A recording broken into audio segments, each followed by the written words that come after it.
Seja muito bem-vindo ao 2 Dedos de Teologia, eu sou Iago Martins, você está no meu escritório e hoje eu quero comentar sobre homofobia, liberdade de expressão, o caso do jogador de vôlei lá que foi cancelado, sobre super-homem bissexual e ainda dar algumas pinceladas sobre o Monark ter perdido o patrocínio lá no Flow Podcast por ter falado sobre racismo nas redes sociais e vamos lá que hoje o negócio vai ser bonito. Esse é um daqueles vídeos que me deixa relativamente preocupado, certo? Levemente preocupado se o YouTube não vai ferrar minha vida. Mas, graças a Deus, o YouTube tem sido uma ótima plataforma para falar sobre alguns assuntos. O YouTube, ele geralmente funciona muito bem para lidar com certos assuntos polêmicos. O pessoal fica reclamando, o Zuckerberg deleta o Instagram, e é verdade. Instagram, Facebook, geralmente são horríveis para discutir assuntos mais polêmicos. Mas o YouTube, graças a Deus, tem dado muita liberdade. A monetização é uma coisa que ainda é muito sensível. Você tem dificuldade de monetizar certos conteúdos, o YouTube tira relevância na plataforma e tal. Mas o vídeo fica no ar, benza a Deus. A menos que você seja, sei lá, alguém sofrendo inquérito legal aí, o que é que seja, dá pra falar sobre as coisas tranquilamente ainda no YouTube. Mas é um timing terrível da minha parte falar sobre isso agora. Eu tô no meio do lançamento do curso de grego, certo? Simplificando Grego Bíblico, é o nosso curso de grego. Ele tá com matrículas abertas até dia 5. A gente tá divulgando o nosso curso de grego, totalmente online, um curso de 1 ano, baratinho, a última turma do ano. E falar sobre temas que envolvem homossexualidade, movimento LGBT, é maravilhoso pra fazer eu não conseguir, sei lá, fazer live, sabe? É arriscado fazer alguma campanha aí pra tentar derrubar meu Instagram de novo, o que é que seja. E esse tipo de polêmica, esse tipo de atenção negativa no meio de lançamento de curso é uma coisa que destrói a possibilidade de a gente vender nossos produtos e sobreviver, sustentar nossa família e nossa empresa. A gente tem um instituto de ensino teológico. Já aconteceu outras vezes de, no meio de lançamento de curso, meu Instagram ser atacado aí por movimento LGBT, por movimento negro, o pessoal que se chateia com o que é que seja, de forma absolutamente injusta, e eu não consegui, sei lá, fazer live no Instagram, cair, bloquear, essas loucuras todas. Mas como eu não aprendo, certo? Estou aqui de novo arriscando o lançamento do curso de grego para tocar em assuntos que são socialmente muito sensíveis. O que acontece, e se você aí estava acompanhando as redes sociais nos últimos dias, você sabe que Maurício Souza, vim olhar aqui o nome, ele era um jogador de vôlei, ainda é jogador de vôlei, ainda é atleta, mas ele foi demitido do seu clube depois de 3 postagens que fez no Instagram, uma chamou mais atenção. Houve grande comoção nas redes sociais, tratando ele como homofóbico, muita gente pedia a prisão dele e muitos se alegraram com o fato dele ser demitido, dele perder o emprego por causa daquilo que disse. Que postagens terríveis foram estas. Houve 3 postagens que ele fez no Instagram, as 3 ainda estão no ar. Uma primeira criticava o uso de pronome neutro em uma novela da Globo. Eu não sei se essa novela já existe ou se ainda vai existir, mas ele compartilhou a notícia: Rede Globo usará pronome neutro em nova novela das 19. A Rede Globo irá adotar o pronome neutro em falas de alguns personagens em sua nova novela das 19, que estreia em 2022. Então, obviamente, não existe ainda, né? Não saiu. Ele diz: o céu é o limite se deixarmos. Está chegando a hora dos silenciosos gritarem. O que é que ele está dizendo com isso? Sei lá, entendeu? O céu é o limite se deixarmos. Ou seja, se deixarmos que pronomes neutros sejam usados, isso pode chegar aí, sabe-se lá Deus aonde. Mas assim, não tem nada sendo dito aqui de verdade. Ele está demonstrando descontentamento. Mas é um descontentamento que não se sabe exatamente qual é.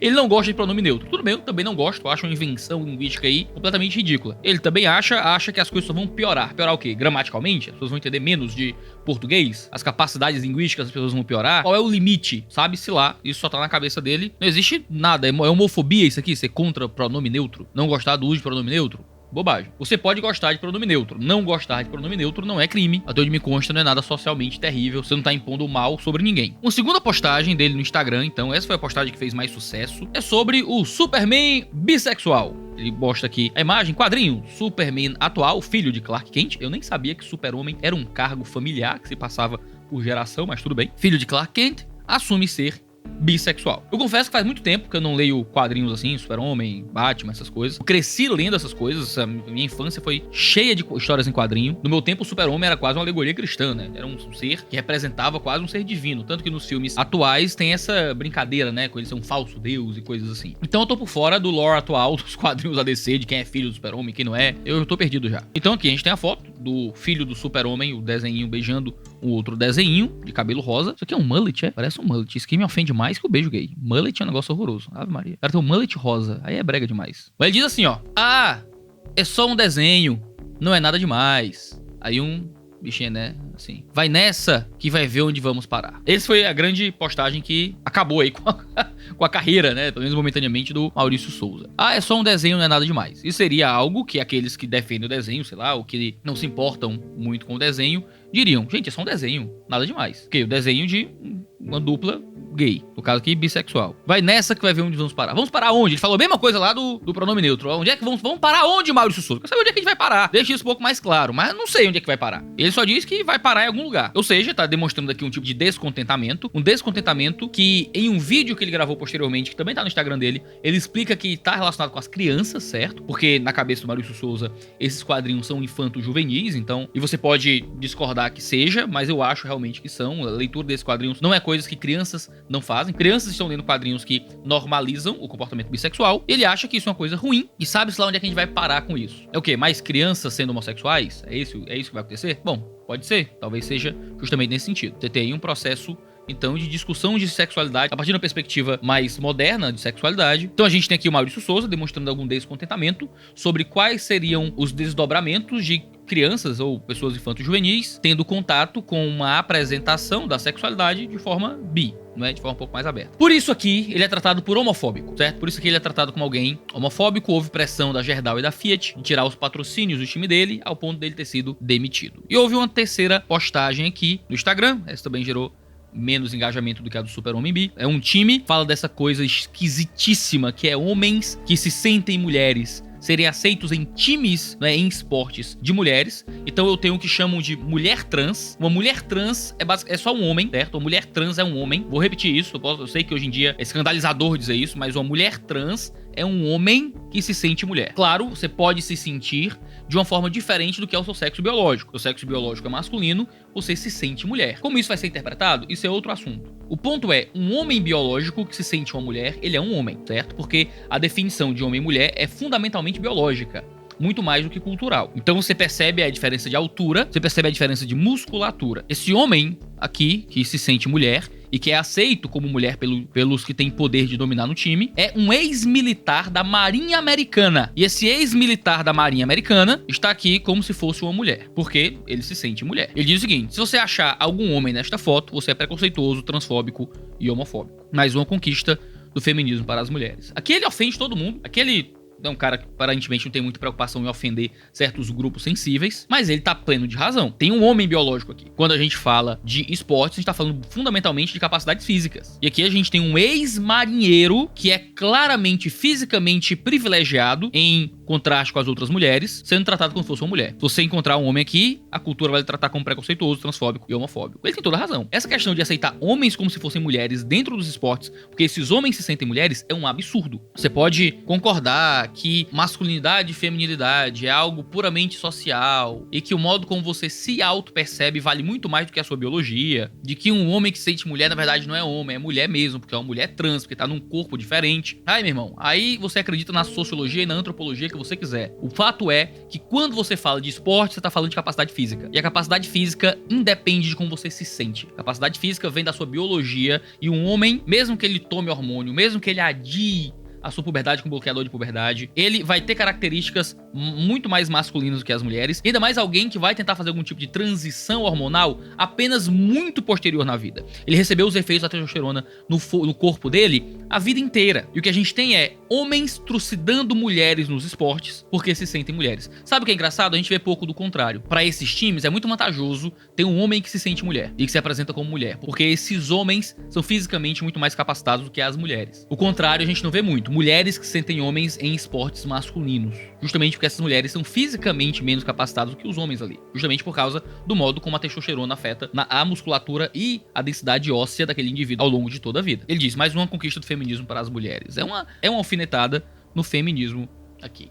O que acontece? Depois dessas 3 publicações, que você pode discordar delas, certo? Mas nada que é muito absurdo ser contra transexuais em times que são fora do seu sexo biológico, não gostar que crianças tenham acesso a beijo gay, ou achar ruim a invenção gramatical que é o gênero neutro, não é nada absurdo. Ele não tá dizendo pra bater em gay, ele não tá dizendo pra gays serem excluídos da sociedade, ele não tá dizendo pra matar transexual, ele não tá dizendo pra excluir da sociedade, ele não tá dizendo pra tirar direitos civis, ele não tá dizendo que as pessoas são feias, são chatas, são burras. Ele não tá dizendo nada disso. São comentários até muito poucos. Onde ele explica mais aqui no caso do homem que se sente mulher no esporte. Então depois disso, o Minas, que era o time dele, decidiu demitir o Maurício. O clube escreveu a seguinte nota: não aceitamos manifestações homofóbicas, racistas ou qualquer manifestação que fira a lei. A agremiação salienta que as opiniões do jogador não representam as crenças da instituição sócio-desportiva. E esse acaba sendo um debate muito sério, porque envolve um tema muito sensível para nós que somos religiosos. Eu não sei qual é a religião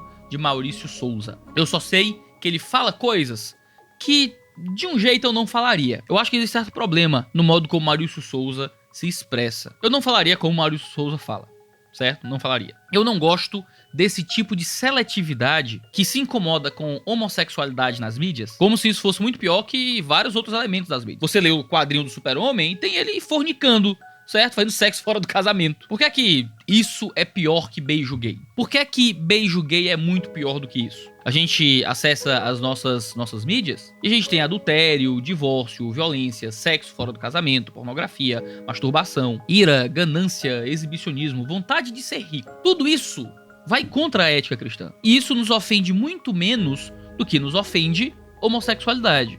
Por quê? O único nome que eu posso dar pra isso é preconceito. Nós não gostamos de homossexuais, nós não gostamos de gays e por isso nos ofendemos mais com qualquer demonstração de homossexualidade, que é pecado, do que com outras demonstrações de pecados que não ofendem tanto a nossa índole moral judaico-cristã, que muitas vezes é só um tipo de conservadorismo cultural que não está intimamente relacionado com aquilo que a palavra de Deus diz que é o que é santo, o que é justo. Ver alguém lamentando homossexualidade em revistinha com uma ênfase muito maior do que lamentar vários outros pecados que estão nas histórias em quadrinhos, me leva a acreditar que há um tipo de seletividade moral aí, que não representa o espírito do evangelho. E é o que faz com que muitas pessoas acreditem que crentes consideram a homossexualidade um pecado muito pior que todos os outros. Não é, ou pelo menos não deveria ser. Um beijo gay e um casal fora do casamento, uma intimidade física homossexual e uma intimidade física própria ao casamento em um casal heterossexual, é a mesma coisa. Sexo fora do casamento, homossexualidade, diante de Deus, dão no mesmo. Você tem uma deturpação do que é a sexualidade cristã, que é o sexo heterossexual matrimonial. Nós nos ofendemos pouquíssimo com sexo antes do casamento e fazemos estardalhaço com beijo gay. Os dois são pecado, os dois são problemáticos, os dois são representações de algo que tá longe de Deus. Um cara que transa com a namorada e um cara que transa com o namorado, diante de Deus, ambos têm o mesmo problema. Possuem pecado. O que ambos precisam é de arrependimento e mudança de vida. Da mesma forma, o jovem gay de igreja que transa com um cara e o jovem hétero da igreja que transa com a moça, ambos estão no mesmo pecado. Ambos enfrentam a mesma batalha. Ambos têm que ser tratados da mesma forma, porque ambos estão no caminho do pecado. O que ambos precisam é do mesmo evangelho, que os abençoe e os transforme. A partir do momento que eles se arrependem e encontram Cristo Jesus, eles têm o mesmo acesso a Deus. Claro que a partir daí vai existir uma diferença no modo como cada um vai viver a sua vida, lutando contra impulsos que para o heterossexual podem ser satisfeitos no casamento, para o homossexual talvez não sejam satisfeitos em um casamento heterossexual. Aí entra várias outras questões que envolvem vida de igreja, e aí já tá explicado lá no nosso vídeo sobre homossexualidade, onde eu falo com um bom número de detalhes sobre como a gente lida com homossexualidade na igreja. Então, ficar se ofendendo demais com a homossexualidade na cultura é uma coisa que me dá preguiça, certo? Me dá preguiça. Eu não gosto desse tipo de seletividade que se incomoda com a homossexualidade, como se ela representasse o fim da civilização. A homossexualidade existe desde que o mundo é mundo. Você pode ver isso na nossa série A Nova Família, que eu fiz também aqui no canal. É um negócio muito bem feito, nível Netflix, talvez seja um pouco exagero, mas é muito bem editado, qualidade muito boa, onde a gente argumenta sobre a questão do casamento homossexual. No primeiro episódio, a gente deixa muito claro, a homossexualidade existe desde que o mundo é mundo. A civilização não acabou até agora. Não vai acabar porque o super-homem no quadrinho virou bi. Homossexualidade é só mais um assunto, no meio de um monte de assunto, dentro de um mundo que é completamente oposto à fé. É só mais um no meio de tantos. Não vale tanto incômodo cá entre nós. Claro, a prática homossexual é pecado. O normal a nós, não é? É ser heterossexual. Isso ofende a nossa cultura, obviamente. Falar de heteronormatividade é uma coisa que ofende a nossa sociedade, que tenta normalizar a homossexualidade. Mas de uma perspectiva judaico-cristã, a homossexualidade não é normal. Tanto quanto não é normal pornografia, masturbação e sexo antes do casamento. Muitas coisas são normalizadas pela cultura, não são tratadas como normais pela ética judaico-cristã. A Bíblia é heteronormativa. A Bíblia também é quebrado-normativa. O caminho normal de todos nós é estarmos quebrados na nossa sexualidade. Seja com tentações de sexo fora do casamento, seja com divórcio, seja com adultério, seja com desejar a mulher do próximo, seja com tentações homossexuais. E veja, não há nada errado na fala do jogador. Uma sociedade que normaliza o beijo entre dois homens é uma sociedade que está se afastando cada vez mais de uma ética judaico-cristã. A grande questão é o quanto nós nos importamos de verdade com isso, considerando que sim, tentamos influenciar a cultura da nossa perspectiva, como todos tentam influenciar, mas o nosso esforço nunca é para tolher as liberdades de outros grupos. Nosso esforço tem que ser para educar o nosso próprio grupo e para impedir o máximo possível que aquilo que for deletério para a sociedade se estabeleça, através do convencimento, não através da imposição, não através da briga ou do boicote ou o que é que seja. Nosso esforço é por educação, por pregação do evangelho, por serviço ao próximo, por ensino dentro das nossas próprias comunidades, ficar doído de, meu Deus, o super-homem, beijo gay. A gente não deveria nem lembrar que isso existe. A gente deveria continuar sendo exemplo e ensinando de forma correta o que são bons padrões, sem ficar com essa linguagem afetada, sofrida, meu Deus, mais um beijo gay no mundo, como se isso fosse realmente muito relevante. Agora, isto posto, que aqui é o momento onde eu tô tentando fazer a autocrítica a nós conservadores, deixa eu mostrar qual é o problema real que se estabeleceu a partir daqui. O problema real que se estabelece a partir daqui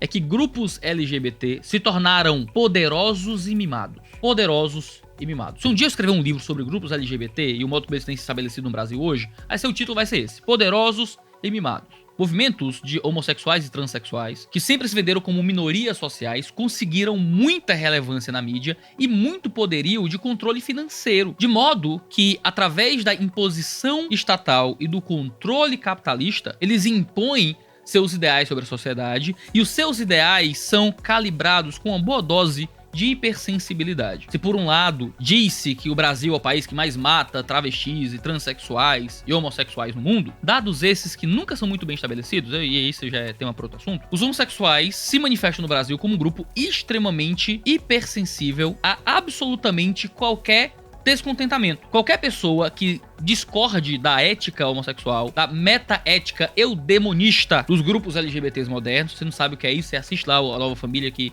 Guilherme de Carvalho explica isso muito bem. Se você acha que ser homossexual não é o melhor caminho para uma pessoa, automaticamente você se torna um homofóbico. Automaticamente você se torna alguém a ser tolhido da vida social. De forma que só existe uma ética sexual possível, a ética sexual de aceitar os próprios impulsos e aprovar que os outros aceitem os próprios impulsos. A ética totalmente possível de acreditar que os próprios impulsos devem ser negados, sejam eles quais forem, se torna um tipo de crime, seja no sentido social, seja no sentido político e criminal de verdade. Só me resta, como ser humano, acreditar que os homens precisam dar vazão aos seus impulsos sexuais. Se são impulsos homossexuais, se são autopercepções transexuais, eu preciso achar que o caminho é seguir isso. Se eu sou levado por algum motivo, seja religioso, seja social, seja cultural ou familiar, ou qualquer que seja, a crer que a melhor forma de lidar com os nossos impulsos de autopercepção sexual e de interesse sexual, seja negando os instintos, eu me torno uma pessoa má. E essa se torna uma hegemonia filosófica de uma única forma de interpretar a sexualidade e a autopercepção dos indivíduos de acordo com sua identidade sexual,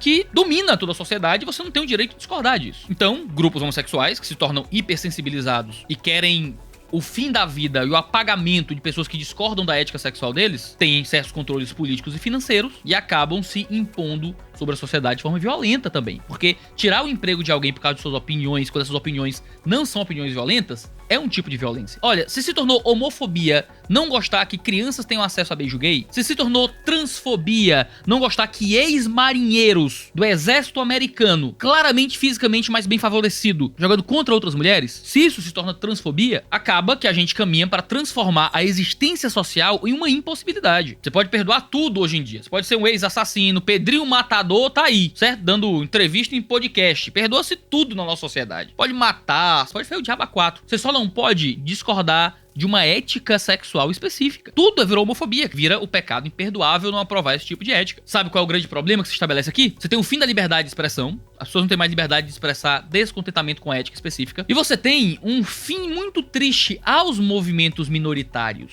porque a roda do poder gira. Se hoje eles usam a roda do poder social e a roda do poder político para se impor contra os outros, veja, essa roda sempre tá girando. Ontem usavam o poder político e social para se impor contra homossexuais e transexuais. E amanhã, meus queridos, a gente não sabe o que vai vir. Bolsonarismo tá aí, movimentos conservadores estão aí, as pessoas de direita, né, estamos aí. Nós, eu, Iago Martins, de direita, e se o poder estiver nas nossas mãos amanhã, de forma muito mais bem estabelecida do que tá agora, você teria medo? Veja, por que é que nós não construímos uma sociedade onde ninguém precisa ter medo? Por que é que ao invés de ficarmos brigando pelo estabelecimento do nosso poderio nesse grande cabo de guerra social, nós todos não lutássemos pela, olha só, liberdade. Liberdade de qualquer um fazer o que quiser com o seu corpo. Liberdade de qualquer um fazer o quadrinho que quiser. A liberdade de qualquer um dar a opinião que quiser sobre os quadrinhos que foram feitos. Porque liberdade de expressão é liberdade para falar coisas que machucam. Liberdade de expressão é liberdade de falar coisas que ofendem. Liberdade de expressão é liberdade de ter opiniões diferentes das nossas. Liberdade de expressão é liberdade de falar de um projeto de sociedade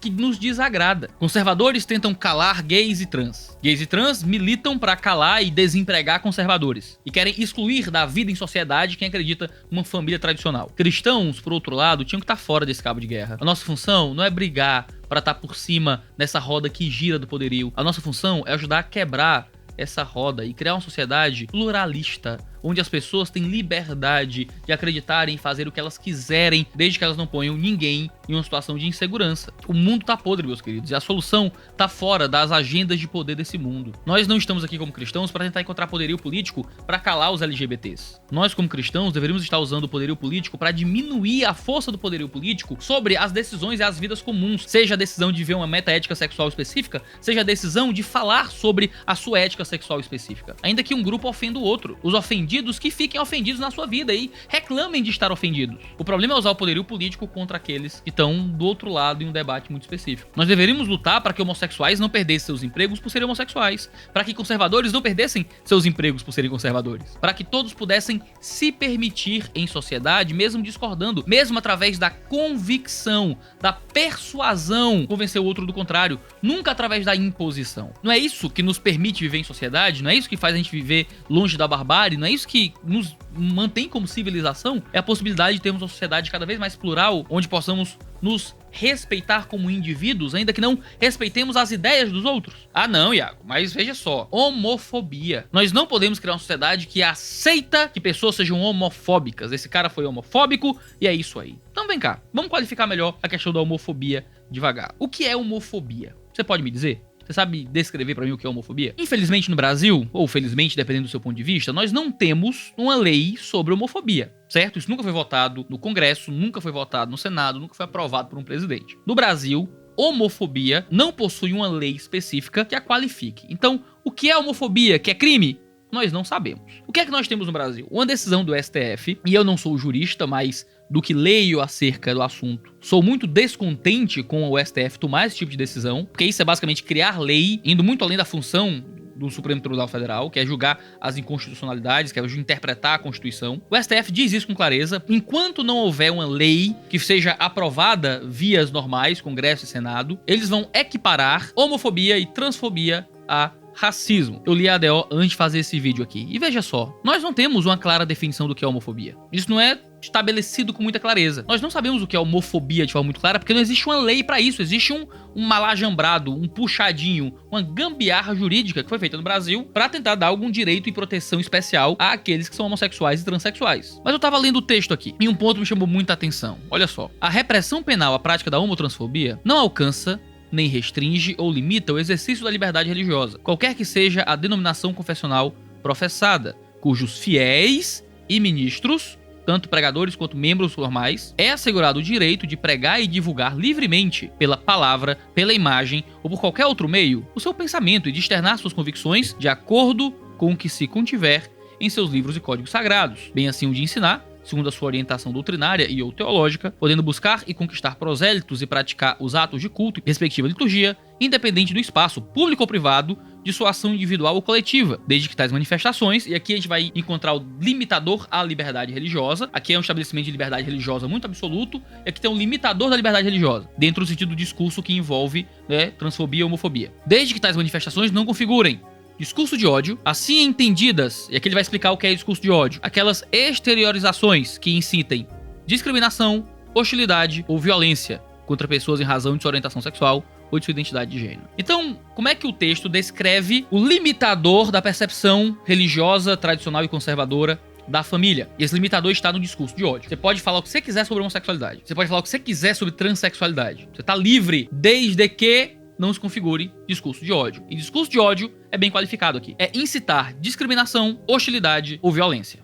Discriminação, hostilidade ou violência. O que é discriminação no Brasil? No Brasil, discriminação é definido juridicamente como uma violação do direito, certo? Violação do direito. Discriminação é negar para alguém direito. Direito à vida, direito à liberdade. Está falando aqui de igualdade formal. Diante da lei, homossexuais e transexuais devem ser tratados iguais aos heterossexuais, aos cisgêneros.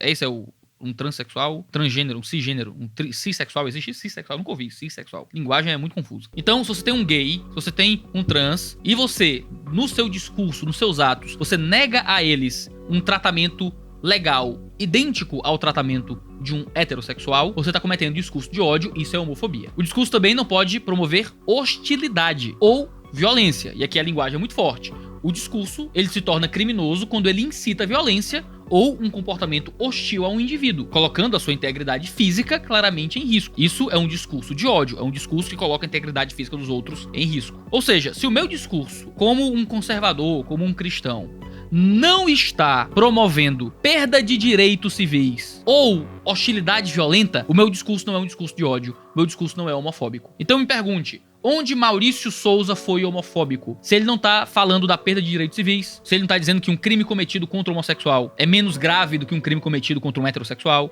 ou que homossexuais não deveriam ter direitos ao justo juízo, ou não podem ser cidadãos plenos, ou então, onde é que ele tá promovendo algum tipo de violência contra indivíduos trans ou homossexuais? Isso não aconteceu em nenhuma das 3 postagens. Logo, não há nada que seja qualificado como homofobia aqui. E quando um cara como esse perde o seu emprego, uma mensagem clara está sendo dada. Ele não pode ser punido pela lei, porque o que ele fez não é errado diante da lei. Mas há uma pressão social que tenta transformar esse cara em um pária. E essa pressão social assusta muito pais de famílias, pessoas que querem sustentar os seus filhos de darem opiniões que possam ir contra a metaética normal da sociedade contemporânea. Nisso, eu acho que o STF agiu errado em criar uma lei quando a função do STF não é essa, mas o STF escreveu um texto muito bem escrito cá entre nós. Agiu errado, mas estabeleceu com muita propriedade. Incitar violência contra qualquer grupo é crime, e tem que ser crime mesmo. Incitar violência contra homossexuais, ter qualquer discurso que coloque a integridade física das pessoas em risco, tem que ser criminalizado. A liberdade de expressão tem um limite, e o limite tem que ser esse, o limite da integridade física de outras pessoas. É aí que entra as polêmicas envolvendo o Monark essa semana na internet, né? O Monark do Flow Podcast andou falando bastante sobre liberdade de expressão. Houve um debate aí muito intenso. E o Monark se expressa meio mal, a gente sabe disso. Nem sempre ele escreve da melhor forma. E ele tava dizendo que ninguém deveria ser punido pelo que diz. Todo discurso tinha que ser aberto, mesmo que os discursos sejam idiotas, sejam cretinos, sejam racistas.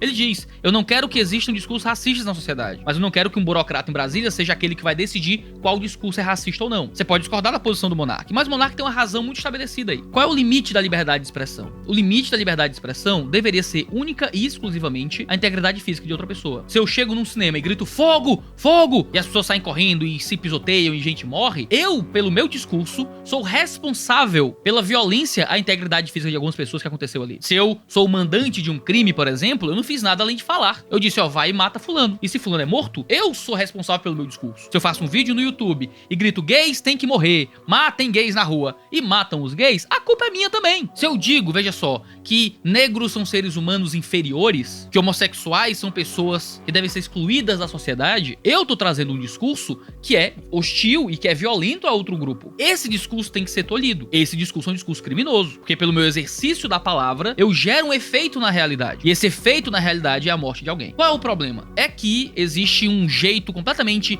desproporcional de interpretar o discurso, onde movimentos LGBTs interpretam que absolutamente qualquer crítica ou qualquer desaprovação à metaética LGBT é violência. Então, se eu sou um conservador e acredito que os LGBTs devem ter uma instituição própria de união civil diferente da família tradicional, para que eles tenham plenos direitos civis, mas que o sentido de família reprodutora permaneça como uma coisa à parte, automaticamente eu sou alguém que tá matando gay. Se eu digo que homossexualidade é um pecado, tão pecado quanto todos os outros pecados que eu tenho no meu coração, eu não sou homossexual, mas tenho tantos pecados quanto qualquer homossexual. E se eu digo isso, automaticamente eu sou alguém que tá justificando morte de gay. Que gay morre é por causa disso aí.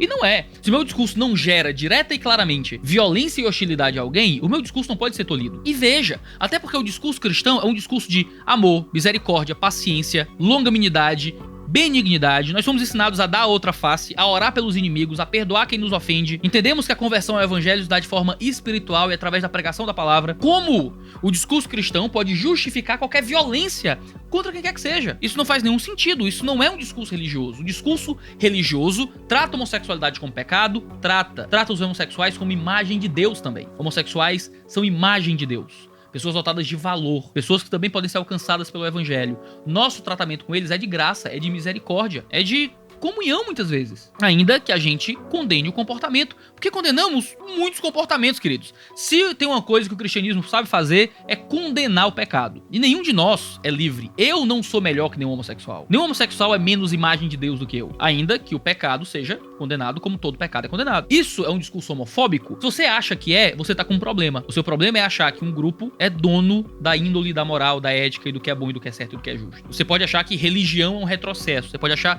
que o discurso conservador é uma coisa ruim. Mas você não tem o direito de criminalizar o discurso conservador quando ele não é um discurso de ódio. O discurso de ódio, tirar direitos, motivar violência aos indivíduos. Mas você diz, não, eu quero que conservador se lasque mesmo. Mas veja, se eu disser, eu quero que gay se lasque mesmo e dane-se o direito dos gays, isso é um problema pra sociedade. Isso é uma coisa ruim, isso não é cristão. Querer que qualquer grupo não violento da sociedade seja excluído do direito de se expressar, isso é algo que destrói a nossa ideia de civilização. Amanhã pode ser quem? Amanhã qual é o grupo que vai ser excluído? Amanhã qual é o grupo que vai ser jogado fora? Quem é que vai ser pisoteado pela roda do poder da sociedade a partir de amanhã? Ora, se eu demito alguém por ser gay, eu cometo discriminação. Mas se eu milito pra que perca o emprego alguém que simplesmente tem uma visão de família diferente da minha, por que isso também não é um problema? Eu também não tô lutando pelo apagamento do outro indivíduo, também não tô lutando por um tipo de apagamento daqueles que são diferentes de mim na sociedade. No fim das contas, o movimento LGBT olhou pro abismo e o abismo olhou de volta. Lutaram contra o dragão do preconceito e da intolerância e parece que se tornaram eles próprios os monstros de preconceito e intolerância. Quando ninguém pode discordar da prática sexual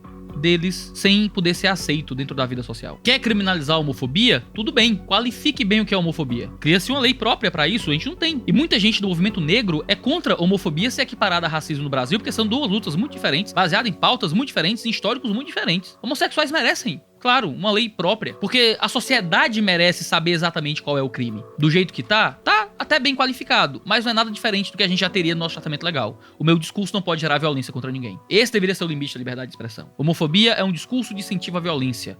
Ponto. Questionar se homossexualidade é pecado ou não, questionar se uma união civil entre dois homossexuais deve ser equiparado à família tradicional ou não, questionar se homossexualidade deveria estar em material infanto-juvenil ou não é homofobia. Você pode discordar, você pode achar retrógrado, você pode não gostar do discurso, direito seu. O que você não pode é criminalizar o que te ofende. Porque isso é tomar o mundo à força. O que você não pode é caçar o direito de existência social de pessoas que questionam esse tipo de coisa. Vai que amanhã o ministro do STF, terrivelmente evangélico, dá mais força pro discurso conservador. Ninguém deveria viver com esse tipo de medo de existir e de se expressar em sociedade. Isso é um dos motivos pelo qual eu sou um liberal, certo? A sociedade deveria ter liberdade para as pessoas fazerem o que elas quiserem. É uma pena que movimentos LGBT, que pessoas que são até pessoas corretas, pessoas boas, estejam comemorando que o rapaz tenha perdido o emprego dele. É totalmente desproporcional que alguém emprega o emprego porque questiona a metaética dos movimentos homossexuais. Quando discordâncias se convertem em apagamento, domina-se o outro em suas necessidades mais básicas. Poderosos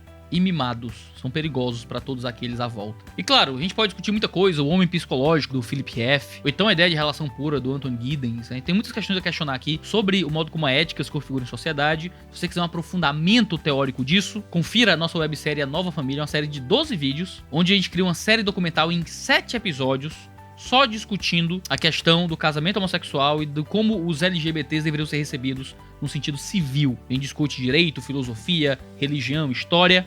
Lhe convido a se aprofundar nessa temática no link que vai estar aí no card ou aqui na descrição. E é muito triste pro movimento LGBT que a homofobia vire qualquer discordância. É por isso que as pessoas têm medo do movimento LGBT. É por isso que as pessoas aceitam todo o discurso bolsonarista do jeito que ele está estabelecido. Como se os gays fossem inimigos da sociedade. Porque quando eles se tornam poderosos e mimados, eles se tornam mesmo perigosos para a liberdade de expressão, para os nossos empregos, para a nossa capacidade de viver a religião sem medo. E aí as pessoas se interpretam numa guerra, porque eles estão atirando de lá pra cá também. É importante que cristãos e todos os cristãos que me acompanham entendam que nada de bom vem da queda de braço de poder na sociedade. O reino não se impõe pela nossa violência, o reino se impõe pela pregação do evangelho. Devemos lutar por um pluralismo qualificado, por uma sociedade mais aberta e mais livre, onde todos têm o direito de se ofender, mas se ofender com discursos que não estão sendo cerceados, desde que eles não sejam nenhum tipo de incentivo à violência. Esse é o 2D Teologia de hoje. A gente tem vídeo aqui toda terça e quinta-feira, 10 horas da manhã. Então não deixe de se inscrever e assinar as notificações para ficar sabendo sempre que tiver